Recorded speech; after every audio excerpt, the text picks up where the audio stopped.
Alright. A game I can't believe failed to sell twice. Played this on the Wii U. One of my favorite games on the Wii U. Tokyo Mirage Sessions. I thought that was going to sell Sharp out. FE Encore. I pre-ordered that for you because I was convinced everyone was going to get it. The Wii U game bombed sales-wise, but review-wise was beloved. It was getting crazy good scores. People that actually did buy it are like, this is fantastic. If you like Persona, you're going to like this. And Fire Emblem, too. Yeah, Isn't it supposed to be like... Yeah, but it has a lot of Fire Emblem, like, stuff. It's for combination, but it's not quite the game they originally showed off when they previewed, and it's much more for fans of Persona, I feel like. But I loved it on the Wii U, and it came out on Switch. I'm like, well, now people have a chance. They've seen all these great reviews. It's going to sell now. And it didn't sell again, but it's a great game. Another one that I pre-ordered, I think this was Fangamer, I want to say. It's Tunic. I love this cover.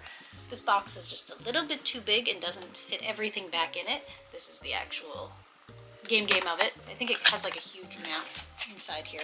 Zelda with a box. Again, Fangamer just gives you like everything, like these giant books. But it's basically Legend of Zelda, but he's a cute little fox. And a lot with the like decoding the language and stuff. I know you weren't a big fan of that element. Yeah, it was a little bit. I understand what they were going for, but sometimes it was legitimately too vague, and I don't know what's going on, and I hate looking things up. Yeah. But there were a couple times where I had to look things up because I had no idea what was happening. But really, really cute game, beautiful soundtrack, and just if it was a little bit easier, like there were parts that just like it didn't make sense to me, and I had to figure out what was happening. You liked this so much. I don't know why you don't play more of these. There's so many. There are too many games out there. But Valkyria Chronicles 4, the series that started on PS3, Sega, and it's strategy, I guess. Yeah, it's strategy game. I love strategy games. I love the. There's a lot of I know in the original one there was a lot of references to like Skies of Arcadia. Like this is the most recent one. 4, I thought this was fantastic. I don't know. Maybe someday I'll check out some of the other ones. There are too many games out there. Too many good games. But I really enjoyed my time with this.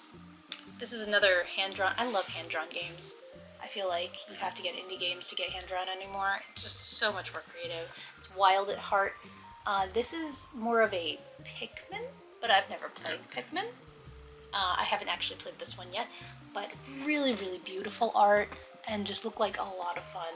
So it's one of the ones that I really want to play, but there's a lot of games, and I feel like this generation especially, if you can find it cheap, just buy it.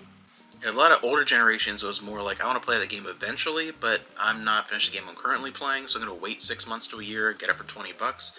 But with a lot of these games, especially because a lot of them, they're cutting down the physical releases. Yeah. A lot of them, it's like, I really think I want to play the game eventually. You almost have to pre-order it to make sure you get it. Well, and you have to get on that day when it comes out to pre-order. Yeah. Otherwise, the other computer bots are going to get it before you, and then charge you twice as much. Yeah, the Switch and the PS4 and PS5, you have a larger current backlog than we've ever had, because it's more of a fear of if you don't get it, you might not get it, or it's gonna be $100 to get it physically. Or what happened to the Final Fantasy collection?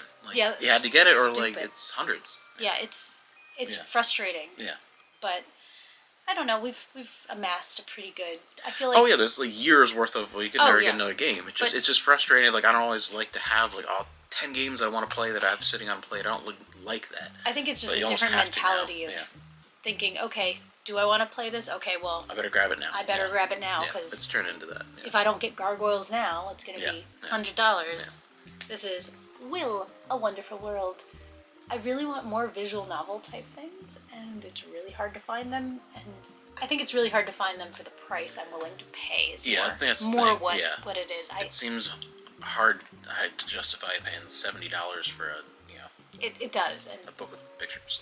So I was able to find this for a really good price, and I'm interested to find out what it's about. Oh my gosh, I love this game. This is such a great game. This is a super rare game. This is Witchwood. I believe Limited Run is coming out with a version of this because they're greedy and they need money. This is fantastic. Another hand-drawn art beautifulness. I don't know what the Limited Run one's going to look like, but I'm so happy I got this when I did. It's so beautiful, so much fun. Kind of an adventure collectathon game. It's really funny music. It's fantastic. I love it. great. I sunk a lot of hours into that. But not as many hours as you sunk into this. Because now we're getting into my favorite version of my favorite game of all time. the scary version. Xenoblade Chronicles Definitive Edition. How many hours have you spent playing Xeno games? Games in general? Like, Xeno. going all the way back to Gears? Yes. Like, in 1998 or whatever Like, that how was? many years have you spent of your That's life playing? crazy, because each one of them I played multiple times. But yeah, I've always been, since Xenogears, like this, the Wii version of this, Xenogears was my favorite game of all time from the time I played it all the way till 2012, so for like 14 or 15 years, and then the Wii version of this supplanted it as my favorite game of all time, and this is my favorite version of that. And you also have the Future Connected, edition, which is a fun little expansion, not the way they did the expansions in 2 and 3, but yeah, just this is my favorite game of all time. Nothing comes close. As it should be. There's the Steelbook. We have the Steelbook. There's Xenoblade, and then I should probably get from the bottom there the yes. there's Xenoblade also, the red one there, and the big big definitive works set. So had to grab that because it's just favorite game of all time. And then we have 2, Xenoblade Chronicles 2. The big reason why we grabbed the Switch when we did, like right away when this came out, I had to grab because coming off the heels, the special edition. We had thing, the special whatever. edition at that time. Yeah, but yeah, Xenoblade Chronicles 2. Don't like it anywhere near as much as 1 I didn't and 3. like the chibi. There are a lot of. It's a didn't weird like game. that. If you are new to my channel or if you have been a longtime fan, there are a lot of cool RPGs coming out the first half of this year, and I'm gonna be redoing like 6 years later my top 60 games of all time because of some stuff that's happened in the last few years. But so you hear me talk about more of the Xenoblade Chronicles 2 when we get to that point. But this is my the mix things better part of 2. Yes, Prequel story. Torna is incredible, just amazing. That's like you put them basically like Xenoblade Chronicles 2. I love it, but there's still a lot of problems. Like the good outweighs the bad. Torna, like you put them together, Torna kind of holds it up. Like it pulls a lot of weight because Torna was just brilliant. Loved that so much. And then we have Yes, this. Xenoblade Chronicles 3 with the still not physical, feature connected. That's infuriating, but Makes him so sad. incredible. Huge step up from 2. Like this fixed everything that I had issues with 2 and included everything that I liked about 2, but better. So 3 was just a remarkable. So that'll be a new one to be interesting to see where that lands in my favorite games. And then we have Yoko's Island Express. This is a really fun, interesting game. It's pinball, which is really weird because it's just like a kind of puzzle platformer game. It's weird. It's mixed with pinball. Mixed with pinball, which is interesting. So I've played through, I'd say like 90% of that, and I really enjoyed it. But not as much as you enjoyed our last one. This was great. This is the last one. Yep. Yoshi's Crafted World. Yeah, sorry, you haven't played this one yet.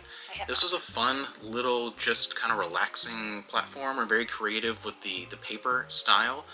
Woolly World is better on the Wii U.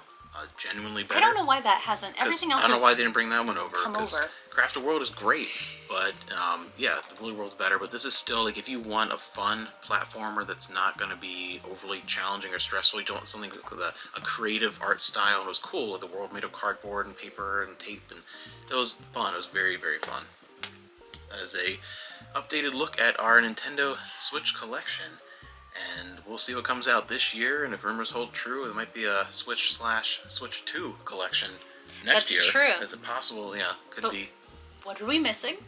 I'm sure somebody has an opinion Yeah, of course. Yeah, about what things games, we're missing. especially when I it comes would- to first-party Nintendo, is probably a I lot of would people love like, what? suggestions though, because I love the Switch, and Yeah. I there's so many great indie Yeah. games and other games, and I think it's the biggest thing. You're looking for maybe indie games you've never heard of. well, and like older games that I never played Yeah, on some collections. PS1, or- PS2, etc., etc., and I love those. I think Yeah. that's the best part Yeah. of this generation. And what are some of your favorite Switch RPGs that I have not checked out? Because I do love my RPGs. So give me some of your suggestions. And what are you looking forward to for the Switch this year? I know there's not a ton that's been revealed yet, which also makes me feel like gearing up to Switch 2. Yeah. But from what is coming out on that system, what are you looking forward to in 2024?